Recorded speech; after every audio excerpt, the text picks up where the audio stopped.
J'ai vu Sinners de Ryan Coogler et je pense littéralement que c'est mon film préféré de l'année pour l'instant. Michael B. Jordan y incarne des jumeaux qui reviennent dans leur ville natale pour transformer une vieille grange en un lieu culturel sur du jazz et du blues.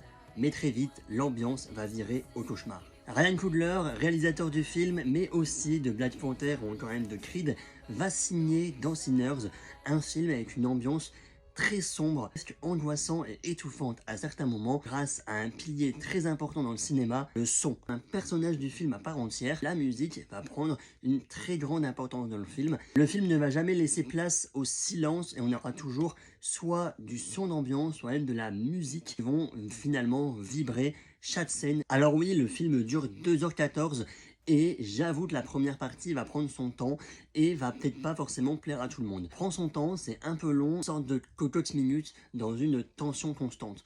Lorsqu'on arrive, oui, à cette soirée d'inauguration, on est dans une sorte de huis clos où les vampires vont arriver. Il y a une scène qui m'a marqué et qui je pense va me marquer pour le reste de cette année au niveau du cinéma.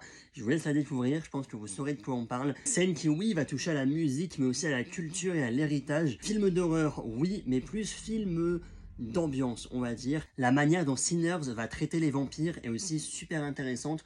On n'est pas là non sur le cliché des monstres gothiques comme Dracula par exemple.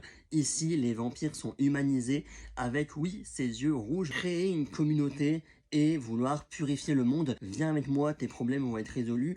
Oui, une sorte de purification. Bien aimé ce côté non cliché, humanisant finalement du vampire. Alice Stenfeld, effectivement, vous le savez peut-être pas, mais je l'adore. Ça a été mon argument numéro 1 pour aller voir le film. J'ai adoré sa prestation, plus personnage secondaire que principal. Un plaisir de la retrouver et c'est juste bien, je trouve, qu'elle s'enferme pas dans les Marvel avec Kate Bishop. Je trouve qu'elle mérite d'être plus présente au cinéma. Michael B. Jordan, qui joue donc ses jumeaux et qui est aussi, je trouve, très très bon dans son rôle. En bref, un film d'ambiance dans les années 30 avec un casting super fort et des vampires qui, oui, vont vous faire un petit peu bader, avec, oui, un travail sur le son vraiment bien fait.